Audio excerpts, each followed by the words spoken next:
their son was at.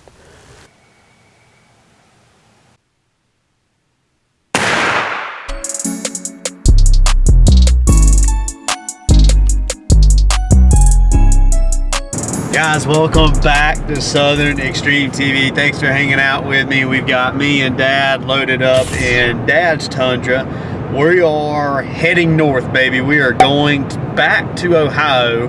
I guess we did not get our butts kicked enough the first go around. We went up there for 9 days back in archery the first week of November. And it was just brutal. We seen deer. I mean, we just, not the caliber deer we were looking to shoot during that rut week, or that rutcation as some people call it. But right now we've got tomorrow morning is the opening day of a 4-day muzzleloader season. It comes in on a Saturday and we can hunt until Tuesday. So we're going up into camp. We're going to hunt Saturday, Sunday, Monday, and probably Tuesday morning. On this trip up here, we're probably going to be trying to fill a doe tag. And for me, my standards are going down a little bit as far as a buck goes. We shot 2 really good deer out of here, what we consider to be really good deer, last year with a bow. Well, I guess technically now 2 years ago. Now it's 2023. But we're going up there. This is our first trip up here to hunt with muzzleloaders. We've never done it before. Right now the weather looks like it's going to be perfect. We got lows in the mid-20s about every day with highs in the upper 30s and low to middle 40s. No rain, very little wind, so pretty much best conditions you can ask for. That's the game plan right now. See you guys in the morning. Good morning, guys. It is the next morning, opening day of late season muzzleloader here in Ohio. So I'm standing outside right now. We're getting ready to leave. Really and truly just trying to get a gauge on how cold it is. Weatherman says it's supposed to be 28, and I don't necessarily feel like it's 28 degrees. So I'm really debating right now actually taking off a layer on my bottoms. My bottoms feel like they're kind of hot right now, but going in this morning to this area, really thinking that we can shoot a doe. That's the game plan right now. If we can get a doe down on the ground, then I'm going to consider that a win this morning. I don't necessarily know if we're going to see a big buck or not out of this spot, but right now it's a kind of a go-to morning spot where I feel like I'm going to see deer and I can hunt from the ground and I can move around real easy. So that's the game plan right now. Hopefully we can get it done. Got Dad coming there. About to head into the woods. I'll see you guys at daylight.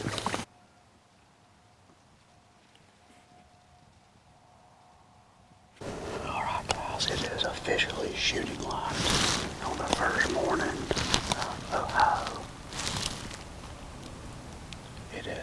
It's been dead calm down here in this bottom. I've got a wide enough tree that it's hiding my shoulders, which is a good thing. I've also got this tree right here behind me.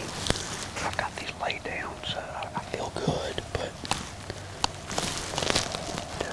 I'm nervous about this spot right here on the left. If they pop out right here, see there's an old trail right here. This trail right here is where I shot and missed that buck. I was 50 yards that way when I shot and missed that buck walking this trail. So if they come down that trail, those deer are going to be coming, walking right at me in behind this row of trees right here. And then they're just going to pop out right there. There's not going to be a whole lot I can do about it. But you can see these taller trees like right there. And then in behind it, you can see all the saplings. That's that line that I wanted to be able to shoot. Where I think those deer would probably be walking this time of year.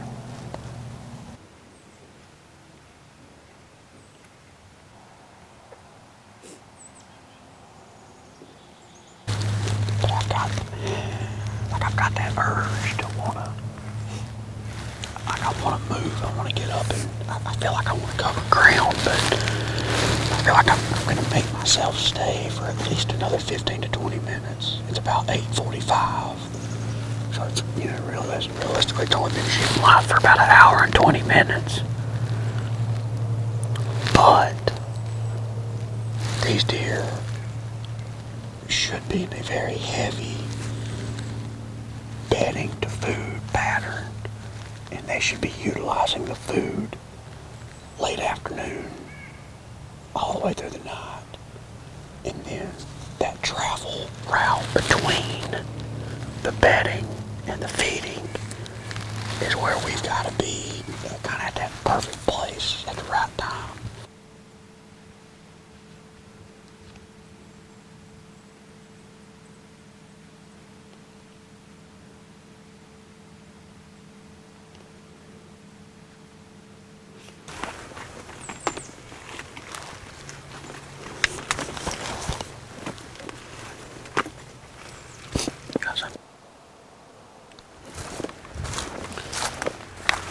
Alright guys, we are headed back in this afternoon.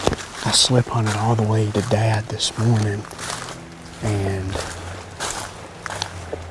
found some really good trails leading off of or out of the public ground going to private ground. The afternoons are probably going to be the better hunts on this trip because they're keying in so hard on that food source.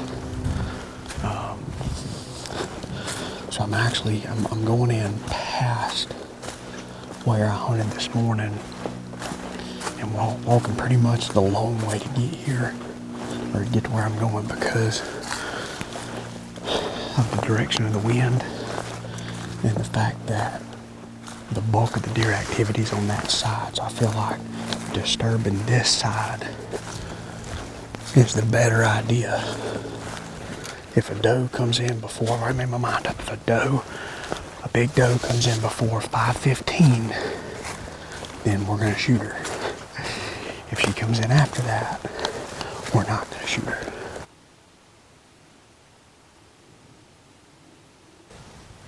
The wind seems to be pretty consistent right now, so I wanted to check it to see what it's doing. And man, it makes sense why these deer are using that trail. Because typically the people that access this property, they access it coming from that way. And what that means is right now, you can see wind's blowing like that. For those guys or whoever it is to get here to hunt this, they have to get upwind of those deer, and the deer downwind of you.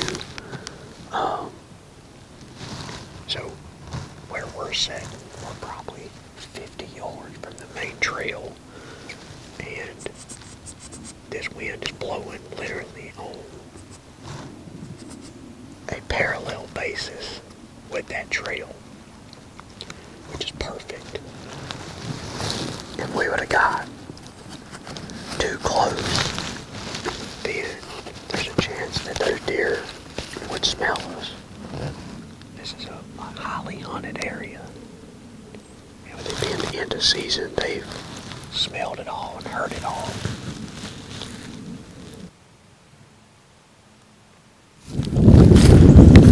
Alright guys, we are out of the woods, obviously, from this morning's hunt. Going into a spot that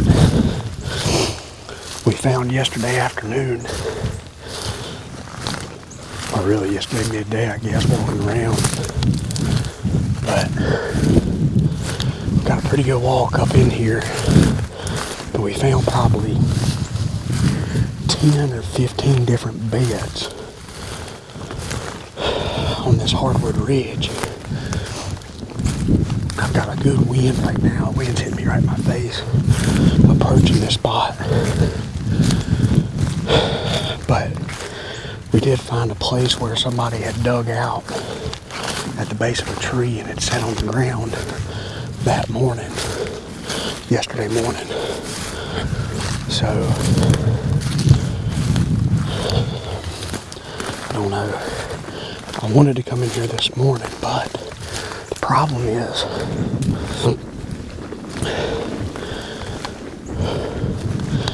we're right up against a private cut cornfield.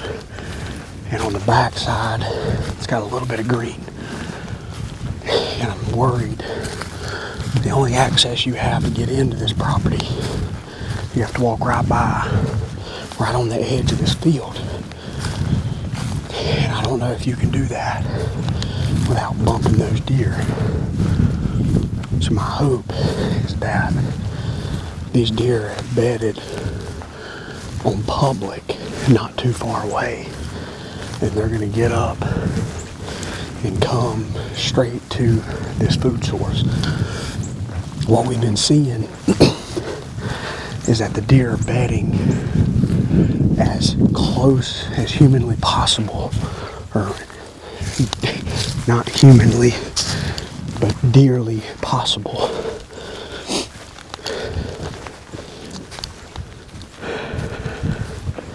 Which would make sense that this backside, it would be, in theory, the least pressure to the public. I doubt I'll shoot a doe out of here tonight, unless the footage is just amazing, because more than likely if I shoot, she's going to run down in this hole, and it's going to be a nasty drag out. So, we're going to get up here and sit down up against the base of a tree. We're going to hope for the best. If you guys can see or not, that trail goes, it leads right into that private. All that corn is private. You can see a little bit, that green patch there and corn there. And on public, we got a ridge that slopes down. You got a ridge, and then you got another finger ridge that goes this way. My game plan is to set on this finger ridge where this big ridge drops off, so I can shoot down in this bottom, or if those deer walk this edge down this trail, I can shoot them back in the woods a little bit. As I'm sitting here trying to debate what to do, all these beds that we found were on the other side of this blowdown. It's kind of hard to see. Let's see if I can zoom in. But you can see the edge of that ridge right there, and it drops off. My wind is blowing from right to left, coming from about my 2 o'clock to my 7 o'clock. But there's also a major trail that runs out this ridge here. So my worry is that if I push down there to look off in that bottom, my scent is going to carry out this ridge here. And if there's deer bedded out through there, then they're going to smell me. See, right now the wind's hit me directly in my face, but I just caught a whiff of the wind wanting to fade this way, kind of going out through there. So if it does that, then I almost need to stay up here and maybe set up against this big tree, literally right on the edge of this field. I really want to be off down in there though, because I feel like the deeper that I get without bumping deer, the better of a chance I'll have at shooting a deer, you know, with good light left. Because I think it's going to be the last 15 minutes of this set that's going to make or break it. So I'm just kind of waiting out this wind right now to see what I want to do. But there's a bed. Look at this right here, guys. I don't know if you can see on the camera. See how these leaves are kicked up? This is a trail. Look right here. There's deer droppings. You got an old orange tree. And then look, see if you can see up there. You see that trail? Those leaves, that was done last night or this morning. Coming in and out of that right there. Leading straight out that ridge. I elected to set up here and not push down the hill because I got a real good lane. So I hope you guys to see, but I can shoot a pretty good ways out that ridge, and I can see them coming a pretty good ways too. Now, I do have a blowdown right here, so if they come in behind this tree, that buys me a little bit of time to the point to where they step out, they're going to be about directly downwind of me. But hopefully, by that time, I'm up and ready, and I can make a shot. If they come up this lip, get y'all eye level with me, right across the top of this ridge. If they come up, they come into this green field, cornfield, then as soon as they top that ridge, I can get a shot. It's kind of thick and limmy through there. But I don't think they're going to come from right straight in front of me. I think everything's going to be from probably my 10 o'clock, 10, 11 o'clock, all the way to probably my 8 o'clock, which is perfect with me being a right-handed shooter because that's my strong side. So I'm rolling the dice right here, to be honest with you. And I'm hoping when that sun drops, it's going to want to drag my thermals down into that hole. And by the time those deer get up there to me, it's going to be too late.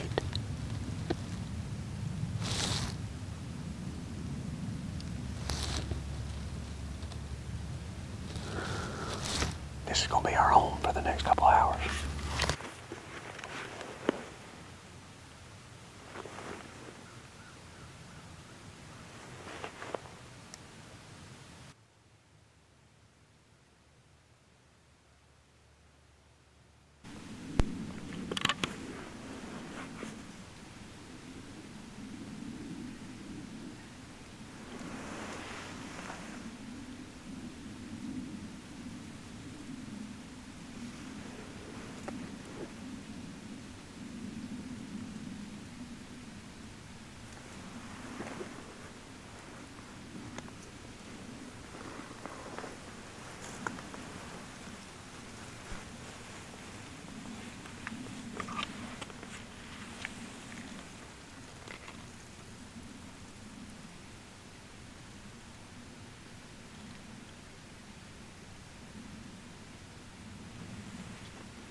Just shot at one. No idea if I hit her or not. Holy smokes, these deer coming behind me.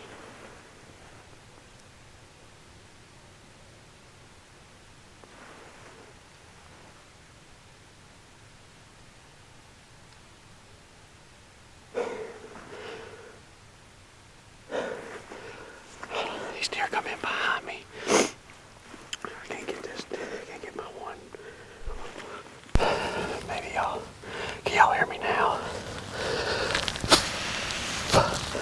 These deer coming behind me, man. It was dark. Holy smokes.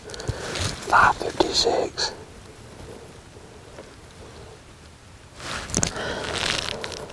I have no earthly idea if I hit that deer or not.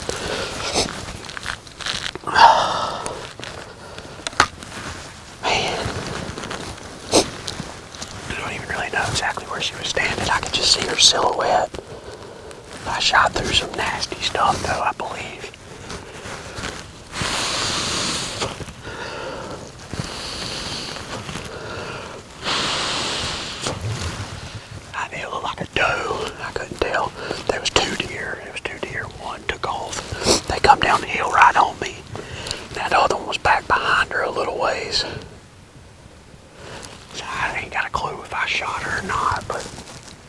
knees up there, see if we can find some blood. Well, guys, right here is definitely where she was standing. Bad news. I've got white hair. I've got white hair here. I've got white hair here. So, more than likely, I shot low or I hit a limb.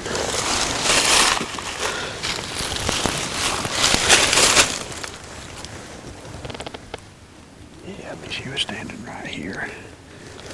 I don't see any blood whatsoever.